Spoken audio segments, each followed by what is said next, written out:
All right, you guys. So let's introduce rays and angles now. So we talked about lines. We've talked about line segments. And so this is kind of the blend in the middle of those. So a ray is simply, it's like a line segment that you extend. So a line segment is you take a line and you chop it in two places. And so you have two endpoints and a finite length in between. Imagine you take that line and instead you just make a single cut, and so you get a single endpoint, but it's still infinite in one direction. So that's what a ray is, okay? And just going on the big idea here, an angle is simply two rays that start from the same point. And what that does is that creates this like inside region and then the leftover outside region. And the inside's just the smaller of the two. And then an angle, we measure it in degrees, which most of you are probably all familiar with. But we'll kind of talk about the reasoning behind that. Okay, so that's just the big picture of what we're talking about in this video. All right, so a ray is a part of a line. It's got one endpoint, and then it goes on infinitely in one direction, right?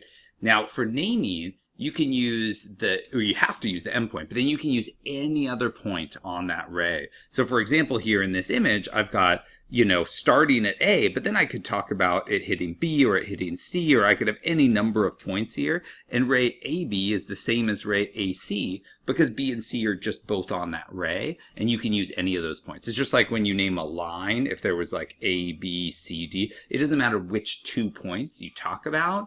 Those 2 points still define that line in space, and it's the same line. Like AD is the same line as AC there. Okay.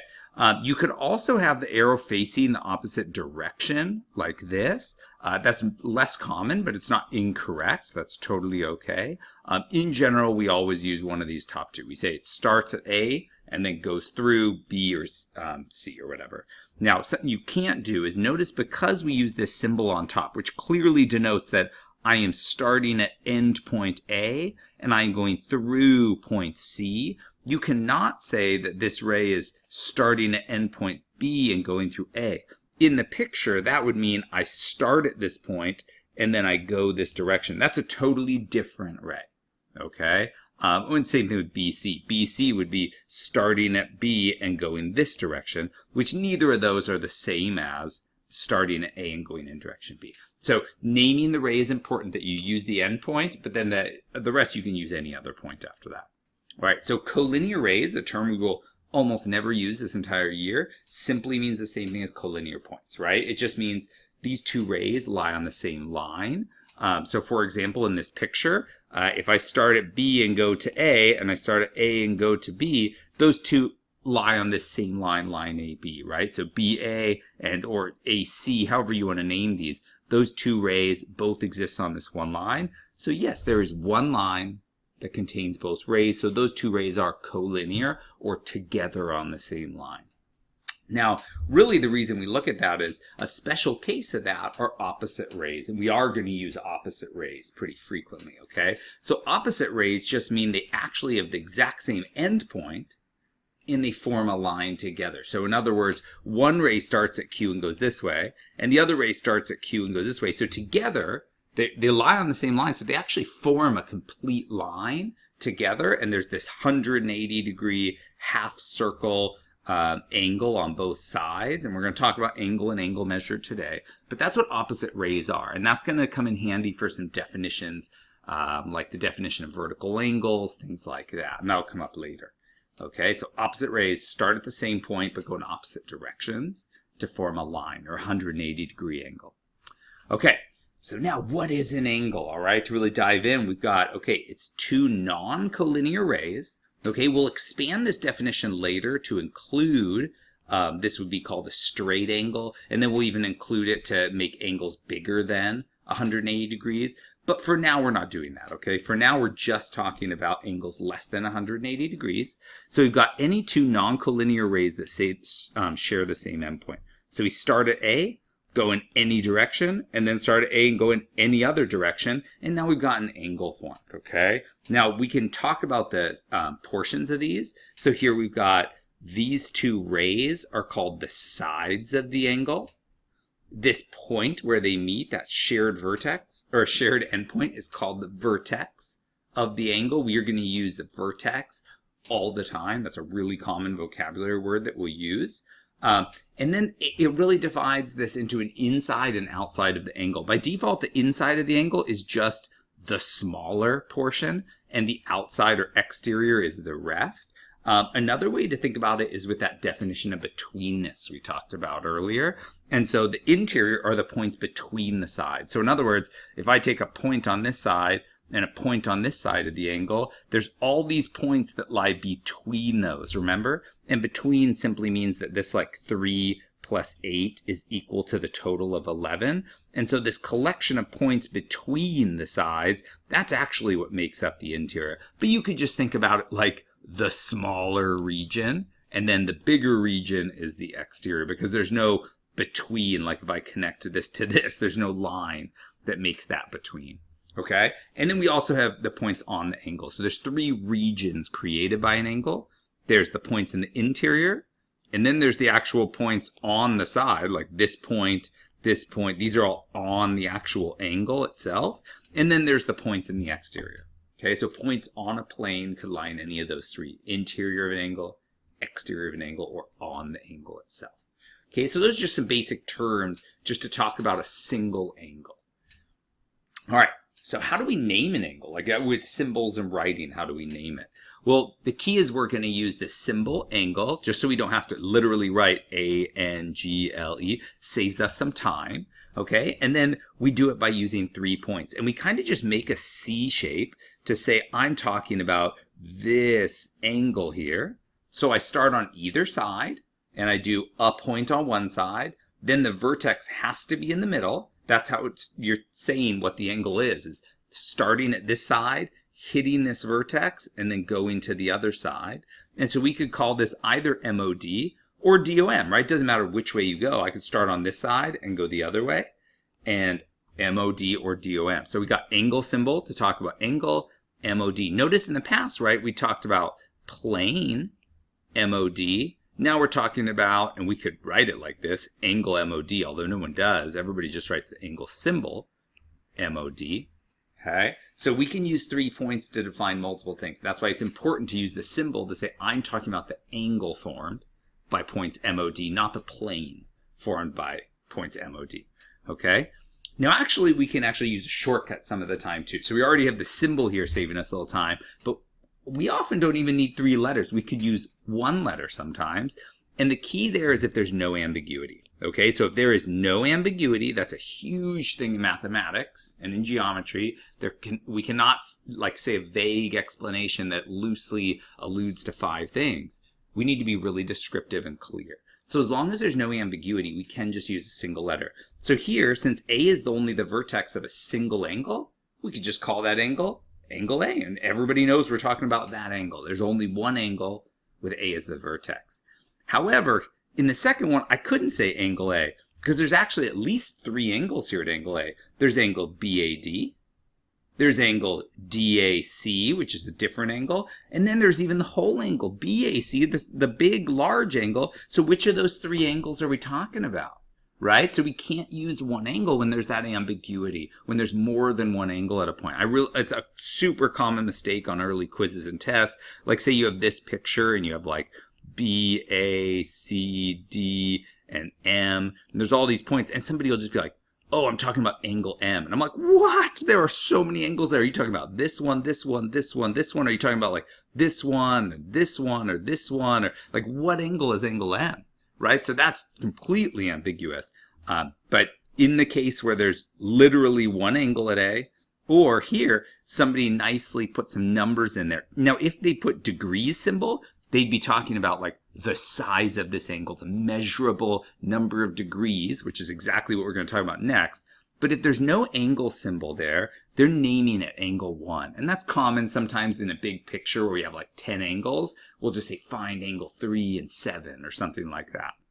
And so here, angle 1 clearly denotes this angle. Okay, no ambiguity. We wrote that name in there. All right, and then just to be clear again.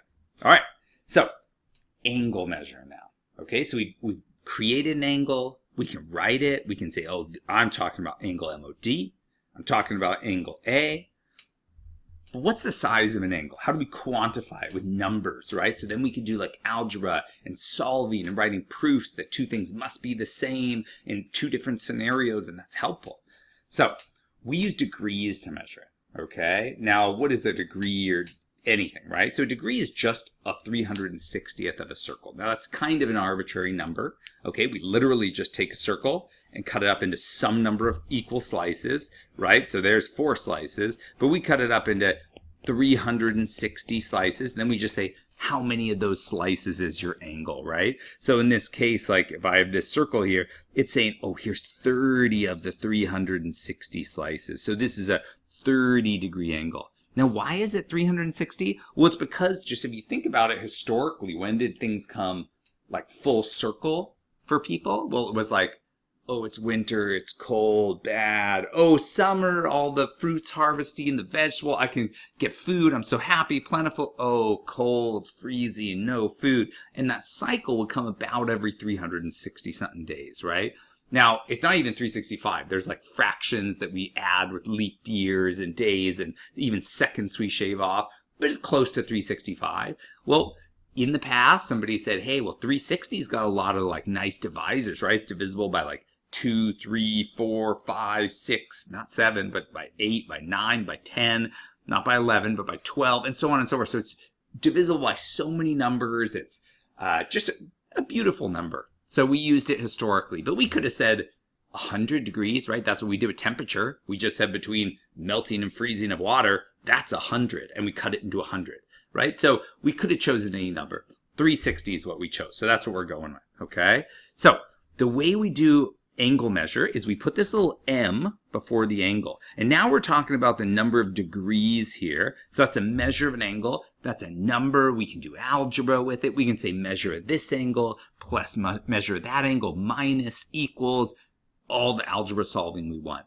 But when we're talking about the actual angle itself over here on the left, and there's no little m before it, that's a geometric object. Remember, you can't do algebra. You can't say equals. And as a beginning geometry student, that's one of the biggest misconceptions is the difference between numbers and the difference between geometric objects, okay? The only thing we can do with geometric objects so far is say they are the same. That's our word congruent, and we're going to define it right below.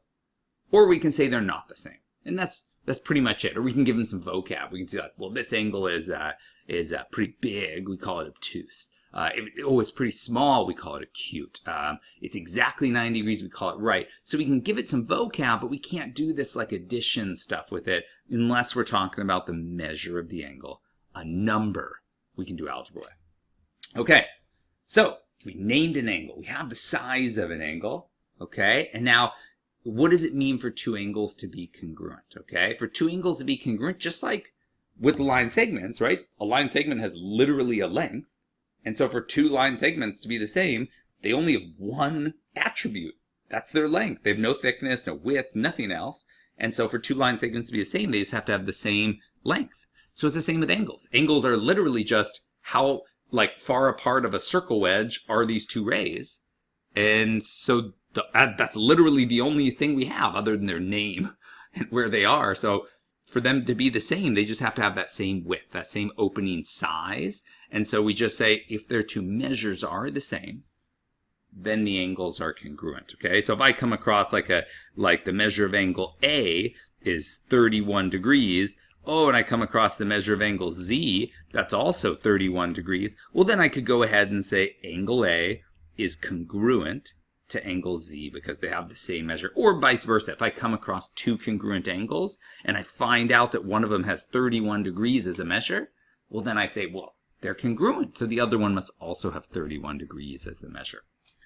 Okay, and the last kind of vocab here word before we, well, we're going to define it by size too, is bisect. Now, bisect literally means two for bi, and sect is like to trisect, to intersect. It just means to cut. And so this literally means cut in two, but we're going to say specifically it means cut into two equal congruent parts. And so we can bisect anything for the most part if you define it clearly. But for sure we can bisect a segment. Well, segment only has one attribute, right? It has the length. So bisect, it just means cut it so it's into two congruent parts. And so to bisect a segment means just to cut it through the midpoint. So a common assumption here is people then assume you have to do it at this like 90-degree angle, but you don't. You could bisect this in any direction, right? As long as you pass through the midpoint, this bisects the segment, this bisects the segment, this bisects the segment. You could even use like a plane or like a 2D triangle, and as long as it passes through that midpoint of the line segment, it's bisecting the segment. And then the angle bisector, or bisecting an angle, same thing, right? It means cut it into two equal parts. So if this is, say, 64 degrees in total, then to bisect this angle would be to cut it into two 32-degree angles. And so that would go right through the middle here. And again, you could do it with a line, you could do it with a ray, you could do it with a plane. I mean, anything that cuts it in this way. We get 32 degrees on each side. Those are two equal parts. And you could signify congruent angles with the same number of arcs, just like congruent segments. We did same number of little dashes. We could do same number of arcs to show two angles congruent. Okay. And so this would be the angle bisector right here because it did bisect the angle. All right. So last thing is, you guys all know this vocab, right? We can classify angles by their size. Simply, once we have a numerical length, like once we say, oh, this angle is 60 degrees, we go, oh, we can call that an acute angle because it's less than 90 degrees. If an angle is exactly 90 degrees, we call that a right angle. And if an angle is larger than 90 degrees, like 100 degrees, we call that obtuse. Okay? And so those are just three types of angles that we'll use in vocabulary. Okay, so let's do some. So determine whether all right triangles are congruent. Well, let's think about this. A right angle means that we have 90-degree angle, okay? And angles are congruent if they have the same measure. And so, but we just said all right angles have a 90-degree angle, so they all have the same measure, so the angles are congruent. So we could actually write a proof for this, and we might actually do that when we get to conditional statements and deductive reasoning. But the basic idea here is we have enough pieces here to chain together, right? Two right angles, each have a measure 90 degrees, so their measures are equal. And we know that the definition of congruent angles is angles whose measures are equal. So then that takes us to, yes, all right angles have to be congruent. We could write a little proof for that later. All right, so here we're just going to name the vertex of angle 2. So angle 2 is this angle right here. So the vertex of that would be point C. Okay, name the sides of angle 4. So here's angle 4. So the sides of an angle are rays, right? Sometimes people just say the line segment, but it's actually the rays. And so it'd be from B all the way out passing through A. That would be this side of angle 4. And then the other one would be this one. So it would be from B passing through C. All right, and then write another name for angle BDC. So BDC, this angle. Oh, there's lots of them, right? We could call it angle CDB. That's an easy one, just reverse the order. Or we could call it angle 1, right? Because they put a nice number or a nice thing there for us. We could not call it angle D though, because there's at least 4 angles around point D, so we couldn't do that. But we could call it angle 1 because they put a 1 there, or just reverse the order. All right, so I'm not going to do these two, but write another name for each angle. Okay, so angle 7, I'm going to call that angle ABC. Okay. For angle AEF, so AEF, oh, I'm going to call that angle 4. They gave us a nice letter, but again, you could have called it just FEA. Whoops, FEA. 22, angle ABD. Oh, we can call that angle 2. That's nice. And 23, angle 1. So that might be, now we got lots of choices here. We could call it A, E, and then D, or AEB, or AEC. So I'm going to go with AEC. And again, you always need that angle symbol before because we don't know whether we're talking about like a plane, an angle, a triangle, what we're talking about with those 3 letters. Okay, so name a point in the interior of GAB. So I'm going to go ahead and erase my scratch work here. Okay, so GAB is G to A to B here. So this is the interior. So I could go with either D or H. I'm going to go with D. Okay, name an angle with vertex B that appears to be acute. So we're just guessing here. Okay, so vertex B that appears to be acute. This appears to be obtuse. This appears to be acute. So let's just call it angle 2. Or angle ABD would be another one. Name a pair of angles that share exactly 1 point. So the only way that a pair of angles could share exactly 1 point. Now, because remember, an angle is the sides and the interior. So if you have two things like this, yeah, their sides only share a point, but actually the angles share infinitely many points in this like overlapped region. So for two angles to share only 1 point, the only way they could do that is if they share a vertex. Now, they don't need these to be like lined up or anything. Anytime the two angles share a vertex and don't overlap, so we're talking about like this angle and this angle, they would share exactly 1 point. So let's look. I'm going to go with angle 4 and angle 3, okay? That's an easy one because I can just use numbers for both. And if AD bisects, okay, so let me erase some scratch work and kind of draw this in. Okay, so if AD bisects EAB, so EAB, so it's saying if these two are the same, right? If those two angles are the same, then AD is bisecting this angle. It's cutting it in half. And measure of EAB is 60. They should have put a degrees there.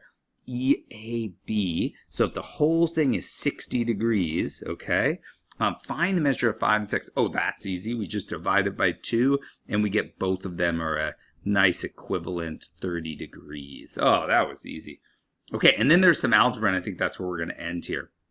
So we don't have many angle relationships here, so we're just going to use really the fact that it says that YT bisects this and YU bisects this, and then, they're opposite rays, which means we've got straight lines or 180 degrees. Okay, so let's look at this. So we've got 180 degrees on this side and 180 degrees on the other side. We've also got YU bisecting ZYW. Yeah, so these two angles here are the same. I could zoom in more. And then it also says that YT bisects XY. Yeah, so we've got this angle equals this angle. Okay, so all those angles are equivalent that I showed. You notice how I did the 1 arc and 1 arc, and then the 2 arc and 2 arc. So we know which ones are congruent to which. So let's just do 1 or 2 of these. So let's start with 34. It says ZYU. So the measure of that angle is 8p. So I'm going to write in pink. So this one is 8p minus 10. And UYW is 10p minus 20. And it says find something. Well, I know that these two are equal. So I could go ahead right away and write the equation. 8p minus 10 equals 10p minus 20. I could solve, so subtract 8p on both sides. I get 2p left over, and I could get rid of this 20 here. And I get 10. So divide, I get p equals 5. Now don't stop there. Let's go back. It says find the measure of ZYU. So ZYU, that's just this one. So we plug in the 5, and we get a 40 minus 10, or 30 degrees. Okay, so that's 30 degrees. It's the work that matters, though. This answer on your homework by itself would not earn full credit, and on a test would not earn full credit. Okay, so let's do another one. Let's look at, let's see, X, Y, W. Yeah, I'm looking for like 36. I think this will be an interesting one.